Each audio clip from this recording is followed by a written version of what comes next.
Seo-ri suddenly arrives at Sege's house, and she is immediately amazed by how spacious it is. Looking around, she jokes that the place is so wide that even if she rolls forward, it would take 3 days and 3 nights to reach the other side. When Sege says she is exaggerating, Seo-ri notices that Namsan Tower looks incredibly large from the house and admits that Sege has truly succeeded.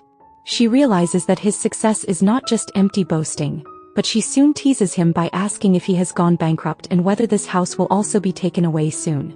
Sege immediately dismisses her assumption, asking what she means by the house being taken away. Seo-ri then remarks that even if Namsan Tower looks beautiful from there, his future still seems filled with countless obstacles.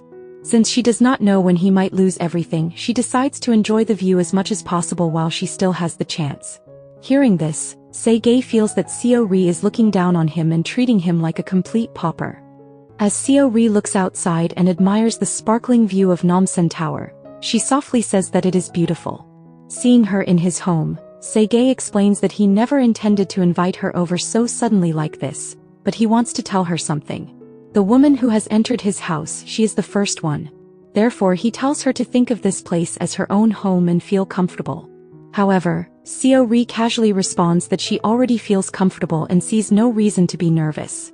Sege is surprised by how quickly she adapts, saying that Seo-ri truly adjusts quickly wherever she goes. Later, Seo-ri decides to sleep on the sofa instead of going to the bedroom. She says that for now she will just lie down comfortably there. Sege is startled and asks whether she is becoming too comfortable, reminding her that they are alone together as a man and a woman. Hesitating for a moment, he suggests that she sleep in the master bedroom instead because the bed there is softer and more comfortable. However, Seo-ri tells Sege that she only followed him inside because she does not have the energy to argue with him.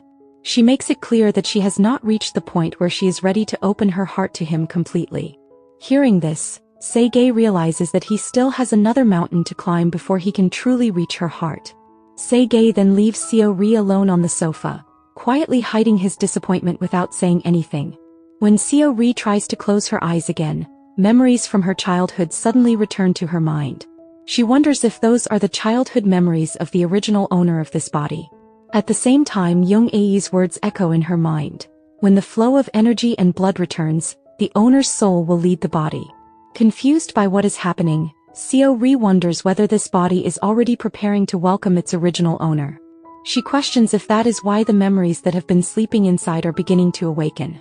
However, while Seo-ri is lost in these complicated thoughts, Sege suddenly returns. Without asking for permission, he covers her with a blanket, lifts her up and carries her toward his bedroom. Seo-ri becomes startled and panicked, calling out for her mother and protesting against him. Sege, overwhelmed by his feelings, says that he does not care about permission or anything else anymore. In an unexpected moment, Jung-e is startled as she suddenly realizes something shocking, something that appears to be connected to Seo-ri or Kang Dan-sim, returning to Joseon, which seems likely to happen in the near future.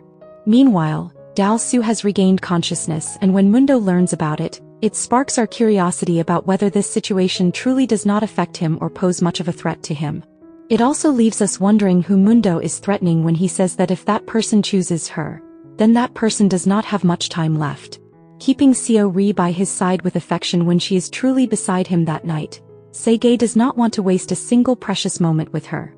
Because that day he refuses to let her go anywhere alone, playfully telling Seo-ri that resistance is futile. However, the news that Seo-ri's grandmother's health condition is not as stable as expected comes as a heartbreaking shock to Seo-ri, leaving her devastated. Oxen also cannot bear seeing Seo-ri cry like this. A doubt begins to grow within Seo-ri, making her realize the possibility that the spiritual gate has opened. With uncertainty surrounding her soul, which may return to Joseon in the near future, she becomes unable to find peace as she thinks about Sege.